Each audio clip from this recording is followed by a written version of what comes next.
All right. So welcome back to the Watches and Style channel.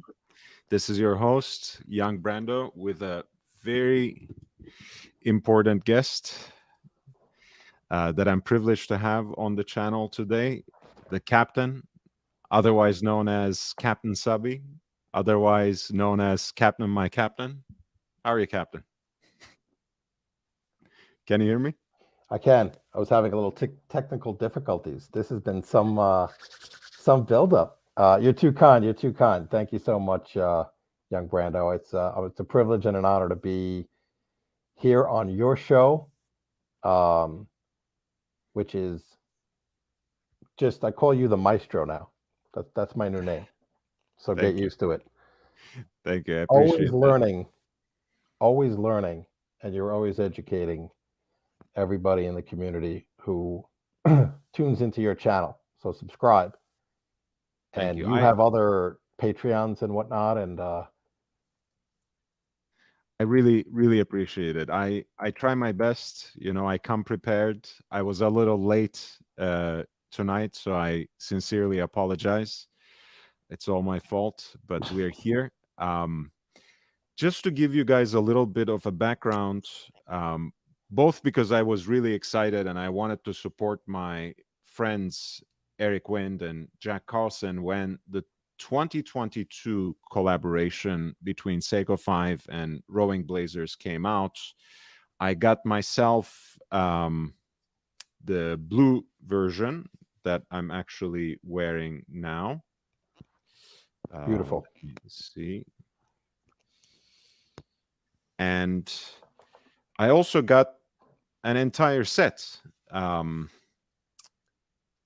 and in the most important sense, of course, that was a way for me to give back to the community, but also, quite selfishly to energize some excitement about the channel and my social media platforms at large between Instagram and here. So I started doing the monthly raffles to give them away one by one. The first giveaway was very much Instagram centric, and that went to one of our community members, the orange version of last year's collaboration, which was very fitting. That was the vintage Seiko diver, after which these collaborations were based. Um, a vintage diver that Eric Wind actually sourced for Jack Carlson. So that was what they took as an inspiration for this collaboration. That went to Niche, who is now a very very loyal member of the audience indeed. And for the second month, I chose to give away the green one, and February was also um, for me an anniversary. I started posting videos on this channel and running live streams in February 2022.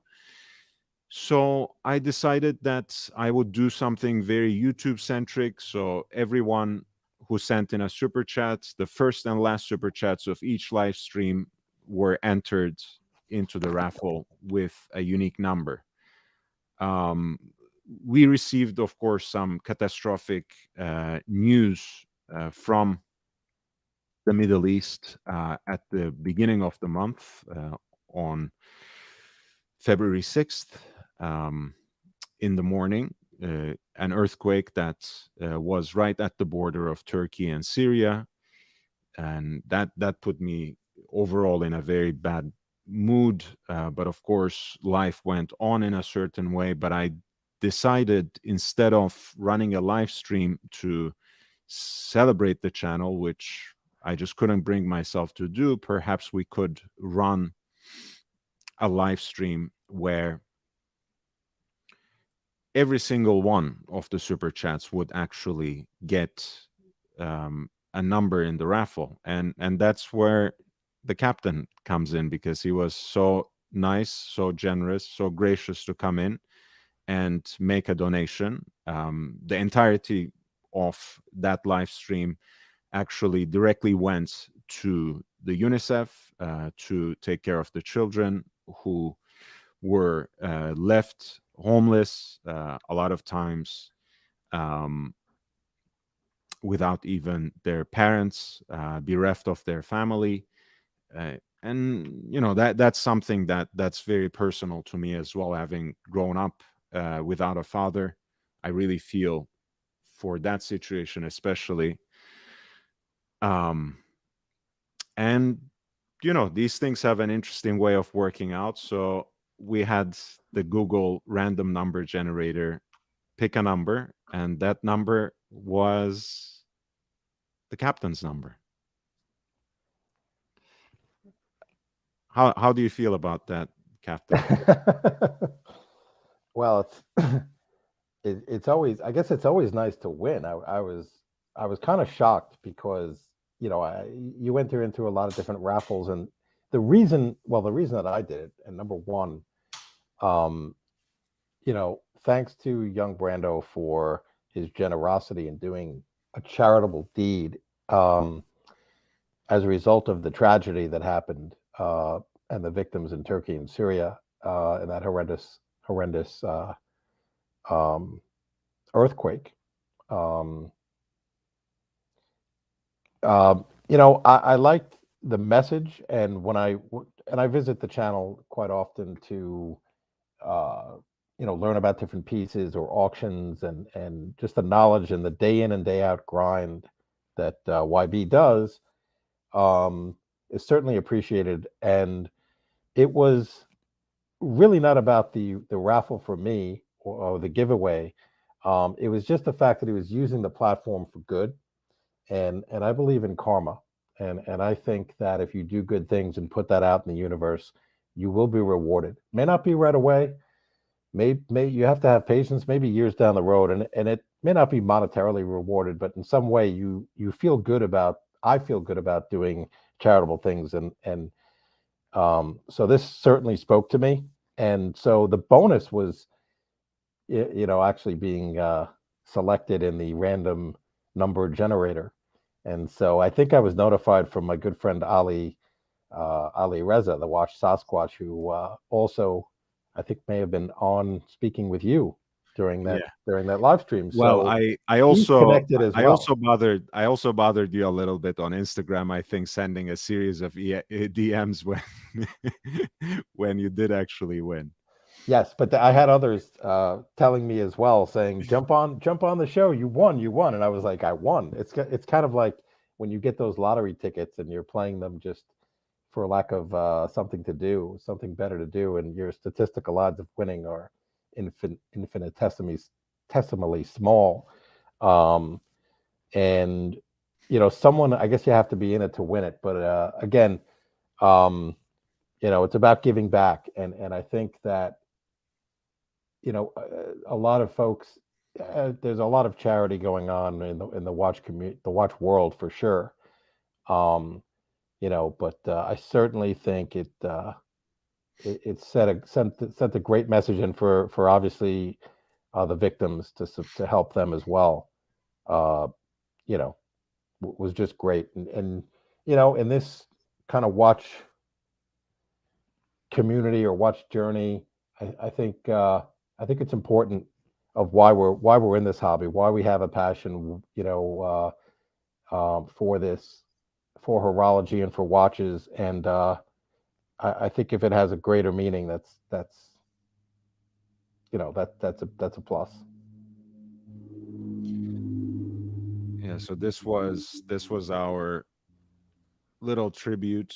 With your help, we raised that day $700 plus. I rounded up. We paid YouTube our dues, but I took that upon myself as well, of course, since I wouldn't be showing any generosity at all, giving away other people's money. That's always easy.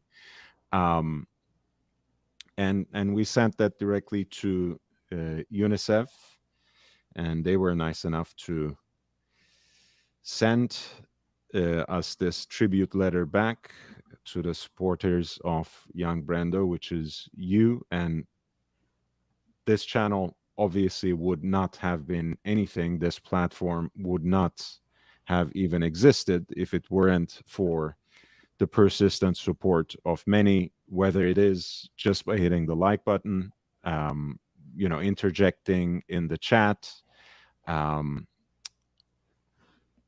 or very generously contributing to the platform, whether it is with super chats here on Patreon, Cash App, PayPal, whatever it is, everything is very much appreciated. But speaking of uh, giving away, Captain, I think you have an interesting idea you were kind of turning around in your mind, kind of a numbers game. Would you like to talk a little bit about that? Sure, sure.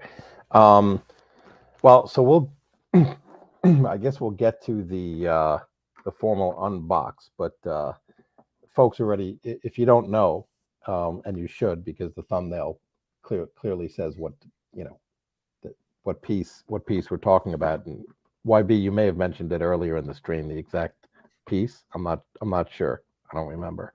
But each piece is limited to 888 total pieces. And so my particular piece has a number. I'm not gonna tell the chat what it is.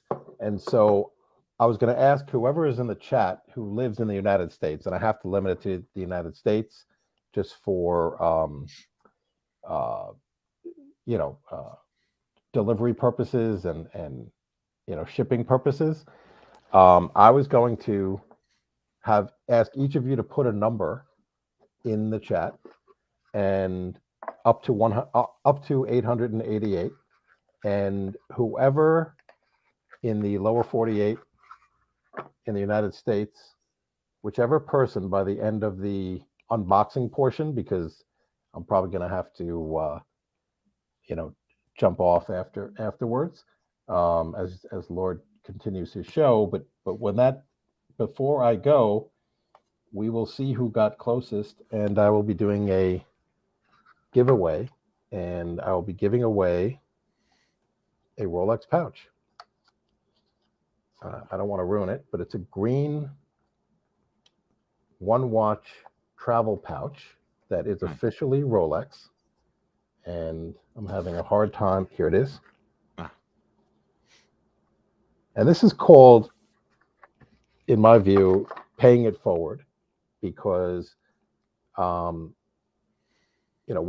again, is very generous and charitable work, and I think that it's only the right thing to reward that in kind, and reward the folks who are actually participating and watching this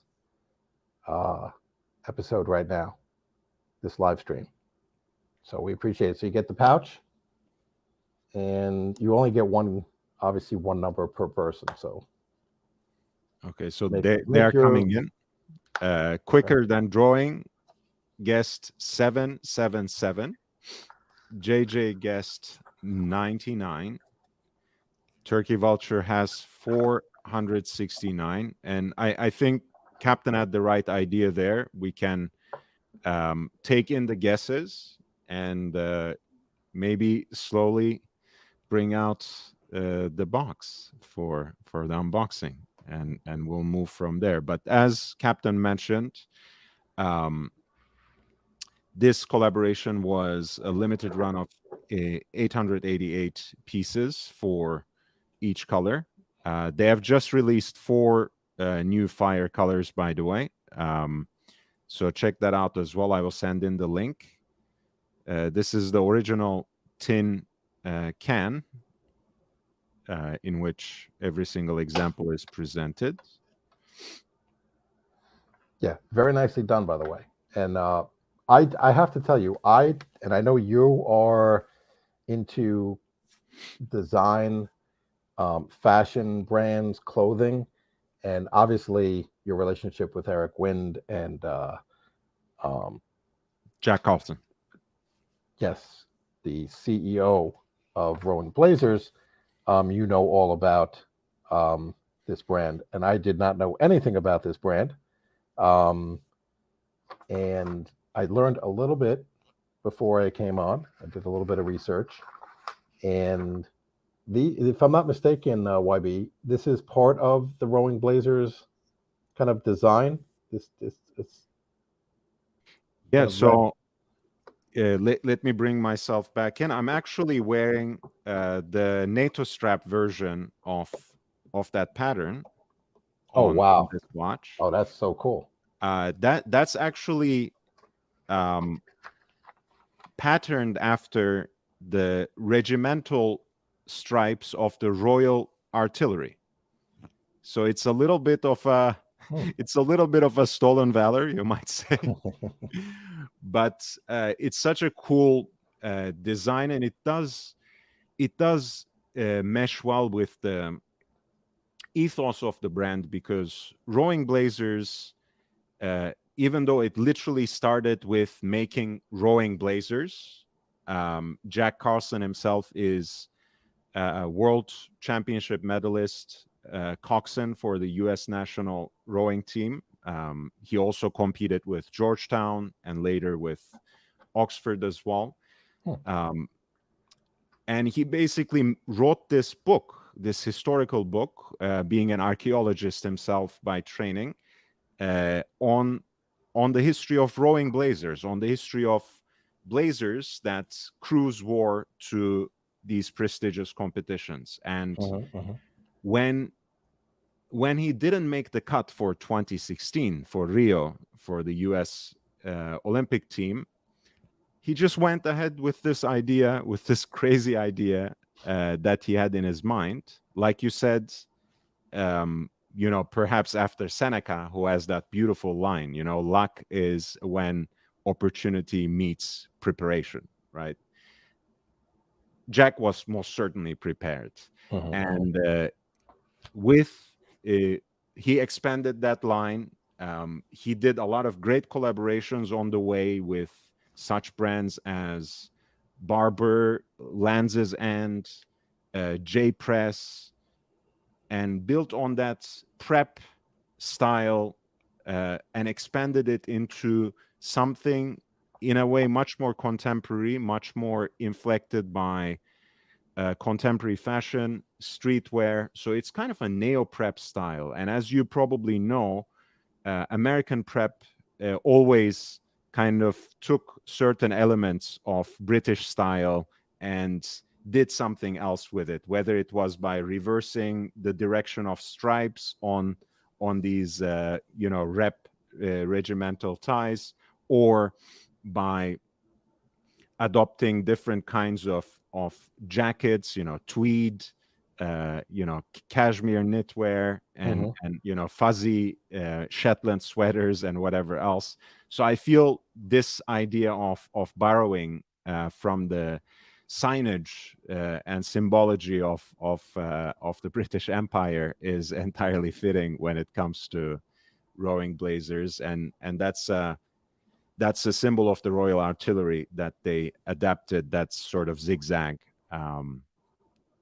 Yeah, and it's been working well for them, and I'm very glad actually that this collaboration with Seiko is bringing watch people, um, like me and like others, back into rowing blazers, which is now an entire lifestyle brand. They have mhm, mhm. everything, from canvas tote bags to lovely espadrilles, to Oxford shirts, to blazers, of course, to rugby shirts, an entire wardrobe, and more. Hmm. That's very interesting that you said lifestyle because, and again, you're going to know this cold because when I was looking at kind of the history of the Seiko 5, one word that came up in the I guess the new iteration of the Seiko 5, which was 2019, I believe, and Rowing Blazers was founded in I think 2017. Hmm. That the Seiko 5 is supposed to represent now those five different pillars lifestyle. So I don't know the five. I'm sure you probably have them at the tip of your head, but I I didn't write those down. But the one word I did write down was lifestyle. And so when you mentioned Rowing Blazers is now the fashion brand, clothing, accessories, I even heard they sold watches, I and I don't know. Maybe that's an Eric Wind, it has vintage it thing. so the funny thing is I actually made a video on Seiko earlier. I will share the link, but I will read you the first paragraph that I wrote. I write scripts for these things, even though my production and editing is absolute shit. But anyway, I do put some effort The writing in other counts. way. So Seiko 5 core principles that embody Seiko's modus operandi in building an entry-level watch. Though Seiko, wait a second. So wait, where did I? Interesting. What happened? Sorry, I'm embarrassing myself. Suddenly, I lost my.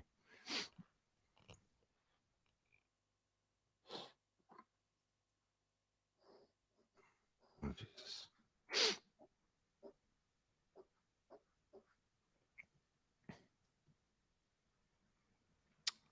I actually wrote these 5 principles. What the hell?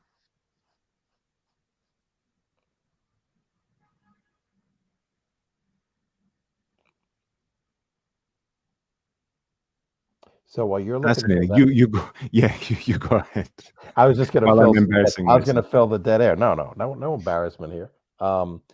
So what I understand was that Jack Carlson, was and is a Seiko kind of lover, and a watch enthusiast. And what I was going to ask you, and you've already answered it in part, was Eric Wynn's involvement in the design Yes. of the initial set of the Rolling Blazers. Uh, and I guess then the second now, and then the recent third, iteration of the collaboration with Rolling Blazers. But it's certainly, I love the name, by the way, of the Rolling Blazers theme of it being kind of a preppy, colorful, yet more, I don't know what the right word is, like uh, preppy with like a modern, as you said, uh, was that like a street element to it?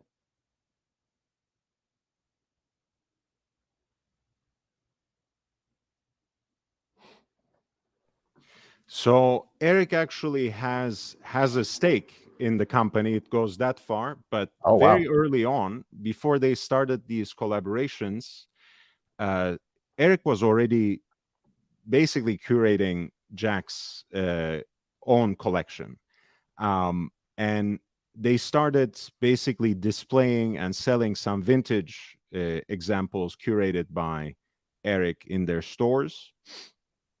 And they had this crazy idea of maybe collaborating with Rolex one day, but of course that wasn't possible. Next coolest thing was Seiko. That's what they achieved.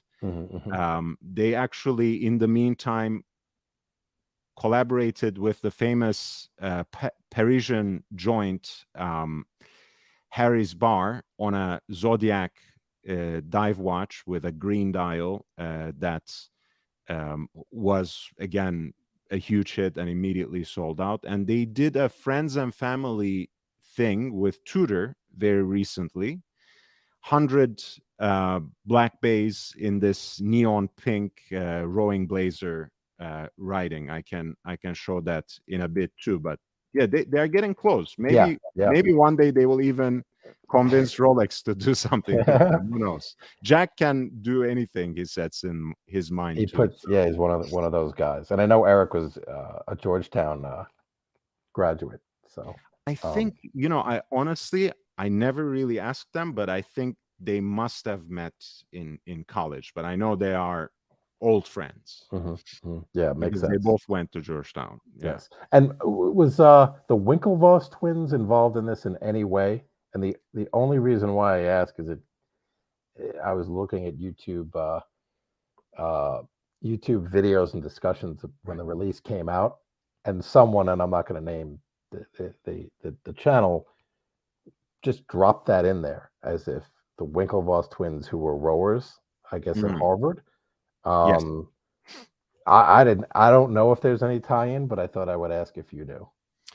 I don't think so. I Okay, don't think so, to okay, be honest. This all is the right, thing that they did with Zodiac, a okay, super sea wolf with a green sunburst style and has wow, the International Barflies logo for Harry's Bar. interesting. I was at Harry's Bar when I lived in Manhattan. It's downtown.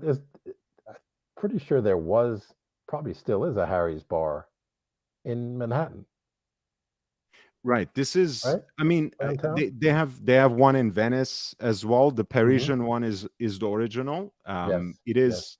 It is the place where a lot of these cocktails have been supposedly invented. But one story that I know to be true is that this is George Gershwin composed "An American in Paris" on their piano, apparently. So that's a great win for them, and it's still a very cool bohemian location in Paris. I would highly recommend, if anyone makes their way there, most certainly it's a place that you should check out if you make it to Paris. So these are some of the new colors. um Very interesting. Which one of the new colors did any one in particular kind of speak to you or grab your attention of the, I really like that one. Oh, this is interesting. Yeah, the white with the yeah, the white and pink already sold out on their website. hmm um hmm I mean, I like them. I like them, but I think this time I might hold out for the next collection because I was already enchanted by the blue. Um, and I got my kick out of that. And yeah, very cool. the white one I think is my pick for this run. Yeah, I like that. I could see certainly, I mean that's a unisex piece for sure. Women would, I could see women loving that piece. Or men, whatever I like it. I like it. I like that colorway. For sure. Yeah, the hour markers in all the different colors, which also is unique for this piece. Um, there's a lot of uniqueness to this um, that I learned in terms of the crown with the RB Hmm. engraving on the crown. Right, Um, that's a cool little detail. I didn't realize that until I got the watch. I had paid attention to all the details. And for the original vintage diver, which was the inspiration of this one, that chapter ring was actually in an internal rotating bezel. So that was cool. But in this, wow. it's unfortunately Mm, just an aesthetic detail. By yeah, the way, finally I came back to my script. I had lost myself. perfect. The five core principles of Seiko is an automatic movement, the day date display at 3 o'clock, water resistance for everyday and sporting utility, um, a screw down crown at 4 o'clock position, and durability for the case and bracelet. That makes up the five core principles of Seiko's affordable line of watches. Hmm.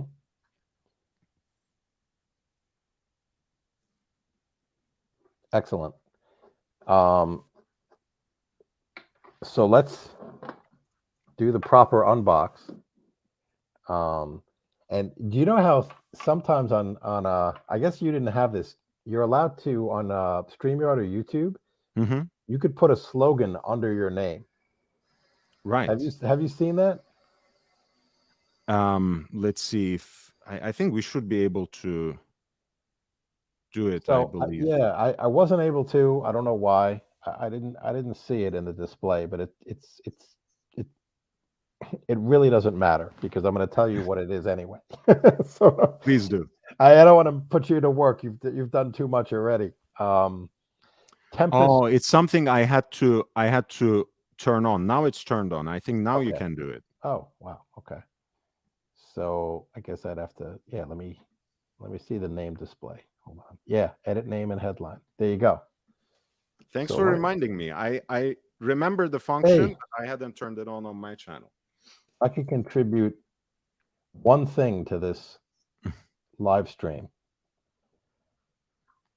I'd have accomplished my mission.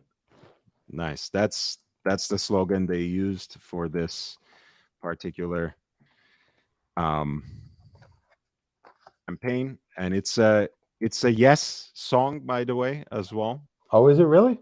Great song. Yeah, great I tune. knew a Brazilian. I had a Brazilian friend many years ago who was he's more of an acquaintance, but I hung out with him a few times, and he liked to dive with sharks. I mean, live sharks. Nice. Okay. So that just tells you. I mean, I've I'm not bold enough to want to do that, but he was into Yes. Actually, my brother was into Yes because he was a drummer, um, and he was into Yes and into Rush. Ali Reza says, by the way, that Winklevoss Capital includes Rowing Blazers in their list, so maybe they also have a stake in Rowing Yeah, Blazers. I didn't know that. Yeah, it kind of makes sense, right? Because they were on the rowing team at Harvard, and I guess they're big rowers. And ironically, you want to hear the craziest thing, they were in the book. YB? I know that they were in the book. Okay, They were in the pictured, photographed in the book. But sorry, I interrupted you, no, Cap. no worries. I had a blazer, so I don't know if you'd consider it a rowing blazer, but the typical navy blazer with the two buttons, or I think it was a two-button blazer that I never wore. It was just collecting dust in my closet. And wouldn't you know, I was looking and scavenging things to try to Yeah. wear for the theme of the show. So Uh-huh. I was thinking of preppy, whatever preppy clothes I have, Izod, some Lacoste shirts, and I got this President's Cup hat. Nice. Yeah, I have a lot of these different hats that I picked this up when Europe played the U.S. in Jersey City at Nice. Liberty Golf Course at Liberty National. Amazing. Amazing event. I highly recommend any of those competition events, golf, tennis, whatever you're interested in, to go attend. Those are amazing. So I ended up donating that blazer because I was trying to cull. You know how we talk about culling the collection? Well, culling, just refreshing, spring cleaning, getting everything out of the closet. Folks are not wearing suits as much as they were. I had a few other blazers, so that blazer's gone. I donated it, so couldn't wear it tonight. But I'm going to show the watch because we're 33 minutes in, and I left it stickered, um, Fully stickered. fully stickered. Yes. Should we start the auction bidding? Do you want to put your what is it, Oriel box? Is that how you pronounce his name? You can do uh, your impersonation. oh well, I mean, it's I think technically it's Aurel Orel? Bach. Bach, Orel Bosch. because it's a Hungarian last name. But Okay. yeah, I think most people say Bax, and even Every he says Bax for the most part. Yeah. yeah, yeah. A lot, as you know, I mean, we all pronounce things incorrectly all the time, and then you kind of correct us Actually, that's one as we thing go. that's one thing that I still enjoy about Archie Luxury, that he made it part of his shtick. Like, rather than making the effort to get it right, you just willfully mispronounce everything. Then you don't even know which one is a mistake, right? Well, it's I don't I wouldn't you as you know I wouldn't. He's not the only offender. We were all guilty, For sure. except for you. But so there it is, the lime green, um, Amazing. with that beautiful second hand, which is what a candy cane Hmm. pattern on the second hand. So you have the square hour markers, which is another that's a rowing blazers unique to the collaboration, Hmm. I And believe. it's I think candy cane lollipop fits great with the look, but it also reminds me, since I'm thinking a little nautically as well, like the buoys, right? Mm, yes, Yeah, very good point. And okay, I'm going to mispronounce another name for you. Um, Why not? so why not? We're on a roll. Kanju, kanji, The kanji, yes. kanji. All right, I got that right. There's at least the kanji day, which I am not using. Um, that's not unique to this iteration. That's I would imagine that's on all of these Seiko fives. Not the American versions. Okay, so So then it is. that's Okay, something okay. that's the thing that Seiko does is um, they have always a date, bilingual day rather, as part of the day date display. My SKX Seikos have English and Arabic. A lot of people have English and Spanish, and my King Turtle has English and Spanish. This one has English and Japanese. So in kanji, like you said. So what I don't want to do is give away the number, um, which I might be doing by doing this. But I did want to. I think most people who are going to put numbers in have already done so. Um, Trying to show YB the movement, and if they can see You know, the skeleton. we can actually do it on mine easier because Okay, I'm on the NATO strap as well. perfect. So Let's do that. that's slightly more, and no one cares about my series numbers. So there's actually fitting with the Tempus Fugit theme.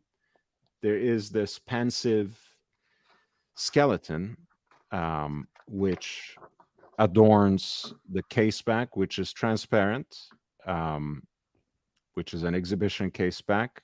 But I think they did something much cooler by um, doing it this way. Let's see. This catches it better.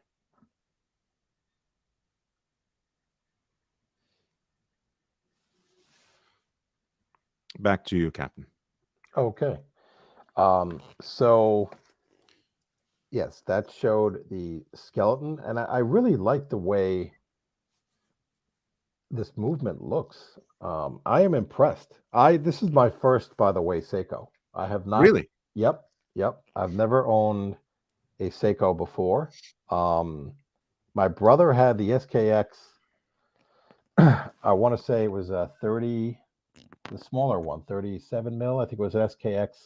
Was it the 009 or the The smaller one is or 013, I think. 13? SKX Oh, 013. 13. Okay. So he had that watch, and he wore it proudly. Um, and I think he still has it. And then he got a Speedmaster, but I never had one. So I am very impressed, especially at the price point. And folks were saying, when I was doing some research, that the price point of, you know, 495 at retail, right, somewhere around there for each of these pieces. And us we have Rolexes and whatever else we have in our collections. I'm thinking, what a what a bargain. Yeah, What a steal, the honestly, for the entire movement. the entire SKX slash now Seiko 5 range, I think, great watches for the money. They're also usually beyond the limited editions. They are even slightly cheaper, and certainly you can find them every day for even less on eBay. So it's great value. That's one reason that I like Seiko so much. They might not be the most precise, most accurate timekeepers when it comes to mechanical movements at this entry level. Seiko is quite actually notorious for that. But they make very dependable watches, very durable watches, very reliable watches, and the aesthetic is, especially when it's the dive watch genre, dive watch adjacent, let's put it like that. Hmm. um and I yeah, I think for it's hard to be beat. Of course, Captain, I mean, you know this too. These days, there are so many so-called micro brands, and I don't use that term in any negative manner. Don't take me wrong. Mhm. That do provide a lot of value in that sub 1K level too. You know, there's Unimatic, there's Yes. Baltic. The Yes. prices are constantly rising when it comes Yep. to Baltic, especially, but Yep. they have very nice designs, very interesting styles. Mhm. You know, there are a You lot can of get some lower end Oris at the lower price point, um, which I've had, and I really love the aesthetic of that watch. But certainly I like Baltic too. Um, and what was that other one? What was the one you mentioned before Baltic? Unimatic, the Unimatic. Italian design. Yeah, JJ has two Unimatics that I think he's culling from his collection, and I think they're spectacular. yeah, Um, very good watches. I like those watches, and for me, because I kind of cut my teeth on the Submariner, and I love dive watches. I have to be honest, the aesthetic of the first generation of the Rolling Blazers, when I saw those, um, I was like, "Ooh, those are That- those are interesting." yeah, But that I was not part of the giveaway, so I'm not unfortunately complaining. I was myself too late at that I'm not time complaining. to get those, so I couldn't even get one for Yeah. myself when it comes to that. By the way, speaking of that aesthetic, this is the friends and family 100-piece Mm, run they did with Tudor. yes. Very very Miami Vice, as you can see. I Very think yes. Yes. that's Eric's touch a little bit since he is in Palm Beach. Oh, is he? Oh, he's in Palm Beach now. Yeah. Yes. Okay. Okay. Um. Wow. Yeah, that has Croc, who is it? Don Johnson. I remember Miami Vice. I'm old enough to remember Miami Vice. Rowing Blazers. It's really cool. That's really cool. I own the Black Bay 58, Yeah. And and then I again, sold it. ah, It just was too small. Like for my wrist, I have that opposite problem of having mm, um, you know, they're not abnormally large, but they're large. They're on the larger side. And when I looked at the watch from, in a mirror, and I thought it looked amazing, except when I looked at it from a third party perspective, and I said, "Wow." Let's say I'm doing yoga and I'm taking a picture and I'm posting and I was like, this looks like, and I know the trend, who knows, it's getting towards smaller watches and then it goes to larger watches, who really knows? I felt it looked small on my wrist. Um, and then I had, you know, flashes of Archie in one of his YouTube videos saying it's too fikin' small. I don't know if you ever really, went into the archives r- and listened I'm to his actually watches when he said I'm 36 millimeters. I'm actually I go even further back when Archie proclaimed himself the president of the Society for Thin Dress Watches, where he was Okay. Okay. actually advocating for small dress watches at a certain point, and then There you live go. streams started, Captain, and And everyone started giving him shit about right. wearing what everyone calls grandma size Pateks, which is 37, which is a very acceptable dress watch Yeah, size, if you ask me. absolutely. But I agree. in general, I think I like people who choose consciously, right? Who go out, try, and maybe even take it out for a spin, borrowing from a friend, or maybe owning the watch for a few months and deciding, hey, this is actually outrageously large on my wrist, or this is too small. I don't even feel it when I wear this watch. I don't feel, I Right. don't Right. enjoy it. Right. And I appreciate that. I think watches should be chosen um, with a mind to how it fits your lifestyle, how it fits your wrist proportionally, how it fits your entire appearance, Right. right? Right. So Right. a watch might look in this internet wrist shot style, a watch might look too large on your wrist, but it might just look right, when you're actually walking around or in an activity, like you said. Or you might feel a watch is too small on your wrist, but then, you are dressed up, all turned out and out for the night, and someone snaps a picture like you realized in the other way. You might just say, oh man, that looks like $1,000,000 on my wrist, like, so elegant, so thin, sits so Right, right, right, beautifully right, right. under that cuff. Yeah, You have to experience it. yeah, You can't yeah, yeah, yeah. know if you don't at least go out Right, and put the damn thing on your wrist, rather right, than deciding, oh, 36 mm on a spec sheet, that's too large for me, that's too small for me. right, I right. think that's not the right way to go about it. So I Yeah, appreciate that you shared your entire experience and how you yes, yes. felt and how you have seen it and how you grew out of love with it. Yeah. I mean, I was definitely not, sad to see it go, and someone in the community ended up acquiring it, and then they sold it because they thought it was too small for them. Okay. Which is interesting. So that the life cycle of that watch continues, but um, at some point, and Christian from Theo and Harris, I'm sure. Not Um, personally, but I or, know who or he is. Yeah. of him. So he talks a lot about Cartier, and Yeah. we're a little off topic. I understand that, but I'd love to own. I've never owned a Cartier, but I love the dress watches. The Santos is nice as well. I had that on my wrist, um, but I just think from a design and elegance perspective, I'd love to have at some point in my lifetime, um, sooner rather than later, a Cartier dress piece, and one that would be appropriate, for my wrist.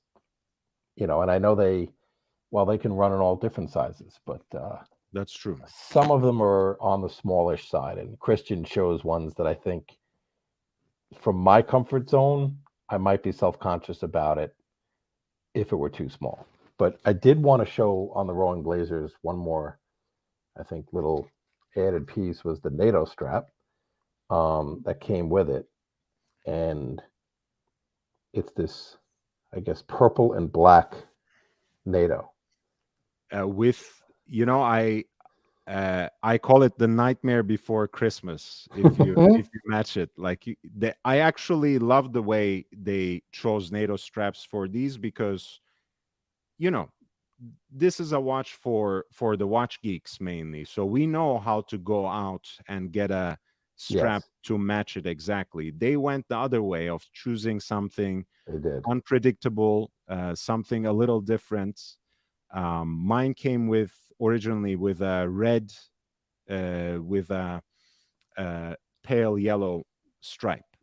So they could have, of course, chosen something blue to match the blue, Hmm. but they didn't do that. Now it's funny because another one of the YouTube videos I watched on this piece called it the Joker kind of combination. Ah, And yeah, but I don't know if I see, where's the green? I was thinking about that. At first I said, yeah, that fits. And then now that I'm his hair, thinking of it, his his hair. hair is green. Okay, that's right. That's right. All right. Because I Yeah, said, but yeah, that fits perfectly. And I'm thinking, well, his face, he wears generally white makeup. Oh, yeah, Muhammad Beetlejuice Ali. with a tank. Yeah. I have a picture with Muhammad Ali and me when I was a boy, Oh right? my God, that's You don't know that. what a Uh, great what a great Yeah, memory. I'll send that to you. That was amazing. Yeah, Please.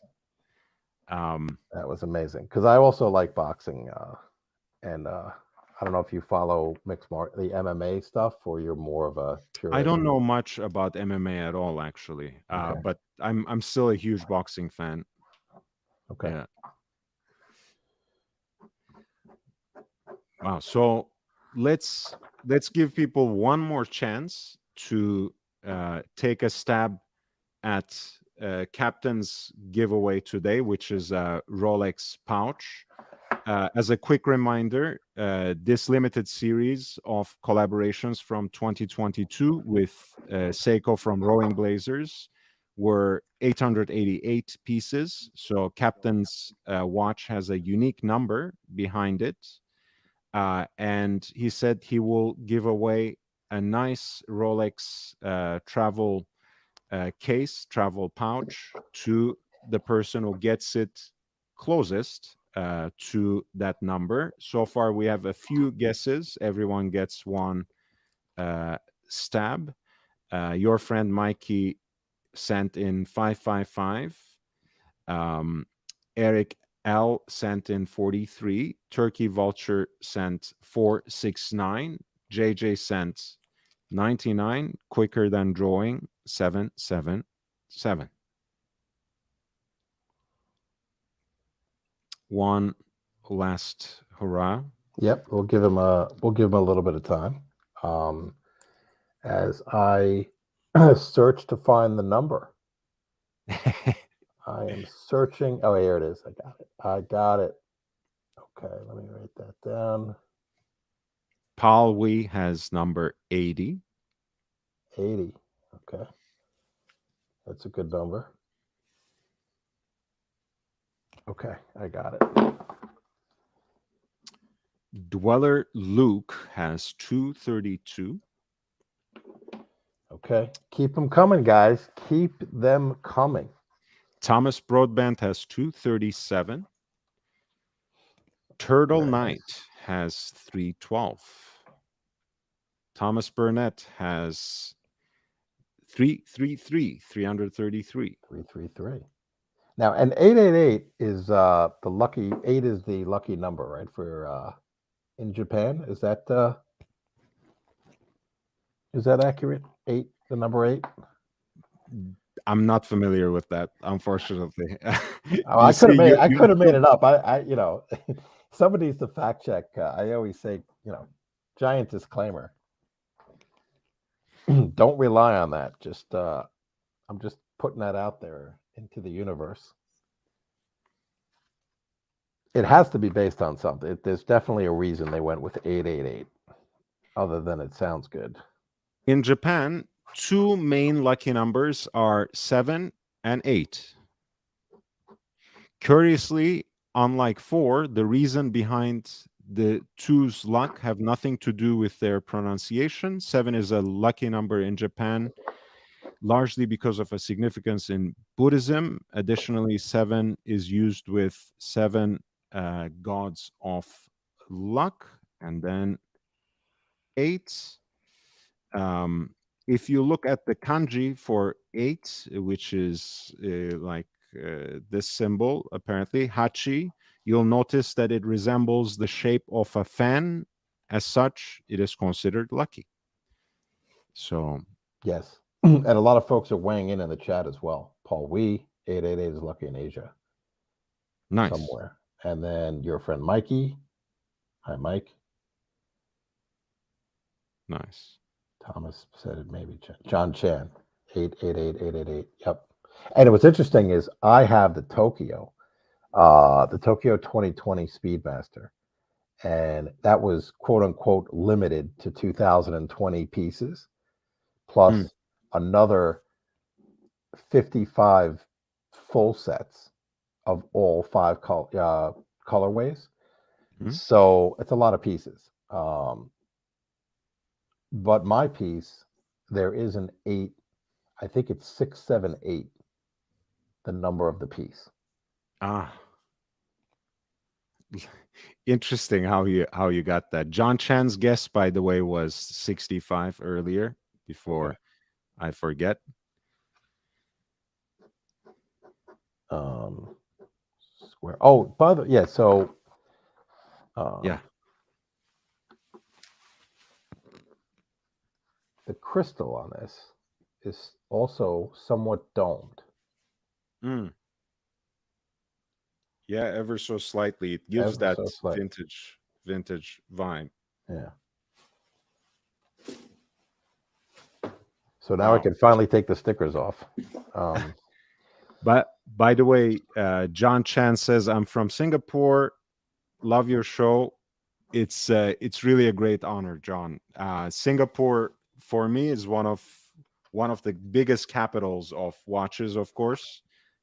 Between Hong Kong and Singapore, you have a lot of watches, and per capita, I always kind of jokingly, even though I don't have an ideological position on this, I say in the US, we have more guns than our population. In Singapore, they're lucky enough to have more watches than you know than anyone else, perhaps per capita in the world. So that's a Wow. great honor for me to have someone in the audience from Singapore who actually takes their time to enjoy the show here. So thank you, John, for being here. Yes, absolutely. Thanks for watching from Singapore. Um, I was in Singapore once many years ago, and it was absolutely beautiful. But this is well before I was this deep into being kind of a watch enthusiast.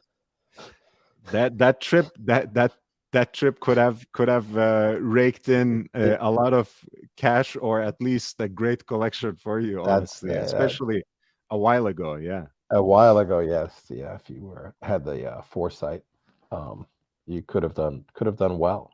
Um, But but one thing that stuck with me again, from what Archie had shared. I left a lot of it behind, but this one yep. was particularly striking for me, because he said a couple of times, if the worst regret from your past is having passed on a watch, having missed out on buying a watch that later, became much more aspirational for you, or that became so financially valuable that you can't get it anymore, you're probably living a good life. If that's the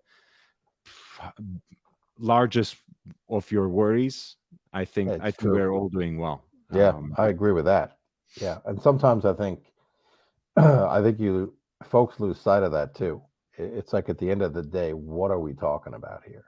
I mean, these are luxury timepieces, and um, we're supposed to be collaborating and sharing and learning and having fun in the hobby, and that's really what it's all about. And Absolutely. if it stops being that, then I mean, what are we doing? It doesn't make any sense. So again, back to what you did with the giveaway, that's something good that's coming out of the you're putting that out there into the universe, and that's something good that's coming out of the hobby and watch collecting. And I certainly want to participate and do whatever I can to assist in things like that. So um, thank you. And so Thank let's you so do, much. I think we can shut down because Yeah. I'm not sure how much longer I can stay with you, Of course, YB. and And I know you have a, it's always good to restrict the time a little bit on yeah, these special occasions, because people like watching them later, and it's a good yeah. archive, and it's much more compact. And I can hold you hostage here at least for 3 more hours, and I have a lot of stamina when it comes to these Oh, things, I'm but sure I'm not gonna you're I'm not just gonna getting take started. advantage. I'm Th- not th- gonna th- take advantage th- of your good this is early for will and you. generosity. Um, so thank you, Captain. Let's reveal your number. This was out of 888, Okay. and we had a lot of guesses. Let's see who got closest and who will be the lucky winner of the pouch. Okay. So I'm going to write this down. The number did have an 8 in it. So, lucky number 8. And I wrote it down right here. 826. I think the very first guess we got was the closest, in fact. 826. I think that's exactly right. Because when I saw it, I said, oh my God, good friend of mine, quicker than drawing, couldn't have gone to a nicer guy um, who I know loves a good cigar. Um, Nice. and yeah, we share that I guess, passion, hobby. It's not a hobby, I guess. It's more of a, I don't know what you call it. Pastime. It's a pastime. Yes. Literally. Um, yeah, yeah, literally is right. 826. So congratulations, Quicker. The good news is we have each other's info, so he Okay. could send me wherever he wants to have this sent. And your friend Mikey, also, by the way, I haven't forgotten him. He's also a cigar uh, aficionado, and so I have to send him a few Nice. cigars. So yeah, I got to get on. I got to get on that. Um, so will you be? Let me ask you, Lord. Thank you for having me. Thank you. Will you be having? Will you be talking about any of the auction results on your show tonight? Yes. I was thinking I would close this so Yep. Oh, it's okay. it's compact Yep. Yep. and come back with my longer live show. I did actually cover the art of FP Jean in a relatively compact episode yesterday night. Hmm. I'm happy to look at other results. I usually do it in the form of uh, previews where I almost go through every single lot. Yes. I think in the future I will do um, shorter videos a week before, choosing like maybe top of the lots or something like five that I think are historically significant, Hmm. perhaps potentially good deals, or simply interesting and strikes my fancy. I will do that in the future, but yeah, if you want to jump on right after, I will set up the live stream and we can fire it up there if you have a little more time. Otherwise, please don't feel obliged because I know on the East Coast it is getting a little late. It it's a little late. I need I might need my beauty rest, but I appreciate the offer, and maybe I will jump on. But one, and I know we want to keep this into this. We're a little over hour already. Um, the one auction piece, because I watched, I think, a Mhm. lot of the Phillips auction. I thought was really interesting, and I didn't really look at a lot of the pre stuff other than what you were showing. Um, which you probably covered this piece as well in the Phillips auction, was the Rolex. I think it was the triple calendar chronograph Yes, the from killing. 19, yeah, like from 1951, or I think it was 1951. And I was, it started off, I was like, wait a minute, that should be a very, I mean, that to me, I was like, look at this thing. It just logically, I said, this should be going at a high price, not knowing Yeah. anything about how many are available. And it did ultimately. And I think it was Marcello DeMarco or Marcello DeMarco, who was Marcello De Marco. Yeah. Marcello DeMarco was running that auction. And at some point he said, like halfway through that piece's auction, he said, "Oh, by the way, I forgot to mention this is the most complicated Rolex that has ever been made in the history of the company." And I was like, "Oh, Marcello, thank God he said it." But I'm like, I'm sure the bidders knew that, but um, Yeah. this thing to These me, are I didn't even know Rolex made such a thing. And they should make it again. Yeah, over generations, they made these in a lot of different numbers, and Jean-Claude Killy was an ambassador for Rolex for decades. So um, he wore one of these. He appeared in this iconic vintage ad for actually Explorer 2, 1655, which has his hands. It says like hands, Jean-Claude Killy, watch, Rolex. Wow, Very very cool thing. But he incredible. was he was an Olympic skier. He Yes. acted as a stuntman in a Bond movie. So Oh, coolest I coolest didn't of know that. cool. I knew he was a skier. Was he downhill? Something like that, right? Was he a speed skier, Jean-Claude Keely? Yes, Um, okay. Yeah, I definitely know the name. I definitely know who he is. Alpine. Yeah. Alpine skier. Amazing.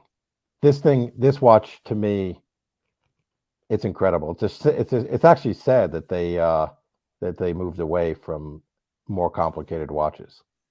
I think I have Universal Genève tri-compacts, which is, from the 40s and has all of this and a moon phase Mhm. at 12 o'clock. And I love that style. It's not, listen, it's not a perpetual calendar chronograph. Right. It needs, especially mine, from the 40s, actually needs an adjustment at the end of every month. Like you have to skip the month Mhm. yourself.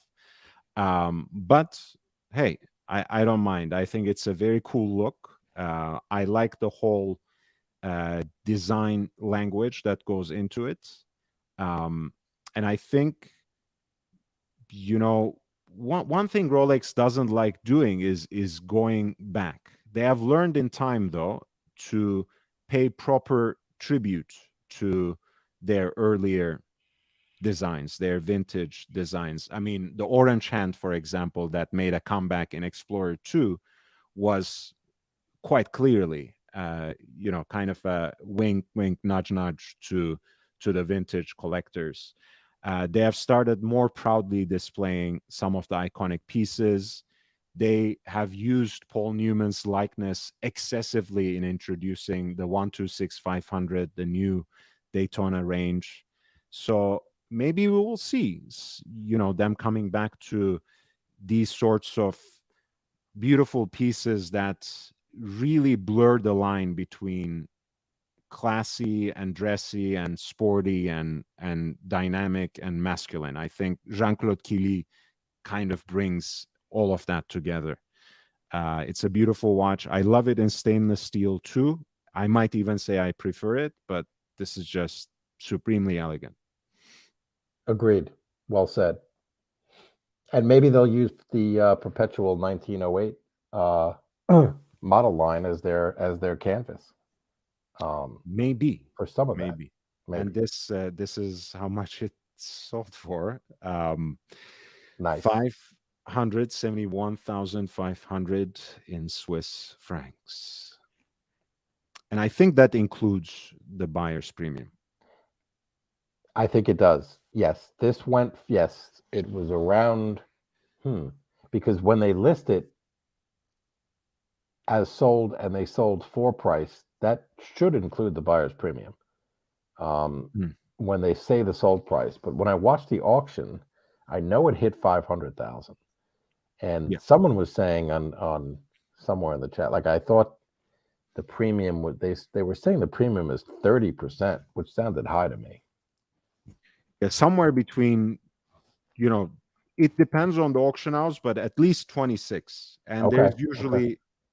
usually 7% tax. Maybe they were just combining the both in a handy way. Yeah. Yeah. But yeah, it's safe to assume that if you are the bidder, it's safe to calculate onto it to your highest bid 25 to 30% to know, Right. that's probably what it will come down to. Yes. um all right, so I will invite everyone to hit the like button, please. I really appreciate your presence and support.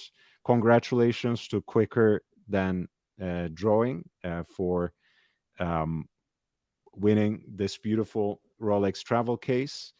Thank you, Captain, for being so generous and, like you said, paying it forward, giving something away. Even though you are the lucky winner, you are the one who is honored in this broadcast. And I am honored by your presence, by the fact that you came here and shared your time. That's really valuable for me. And I hope you can wear your watch in great health and enjoy your first Seiko. And that's really an honor for me too. Seiko is the watch that I used to introduce so many people into the hobby. Um, so for someone who already knows their way around watches to get their first Seiko from me, uh, I like the sound of that. Yes, it'll stay in the collection. The only question is, will I golf with it while wearing it? And that I don't know. Why not? I was thinking it could be because of the colorway. I like the lime green, and I like to use my watches. I want to get them out into the wild in That's it. some way, shape, or form without That's it. damaging the movement. And I don't really do it I use quartz watches generally for that. Yeah. So we'll see. But Yeah. thank you, YB, and appreciate you having me on. And Thank everybody you. in the chat, have a great evening. Take care, everyone. Talk to you soon. Thank you. Take care, guys. Thank you.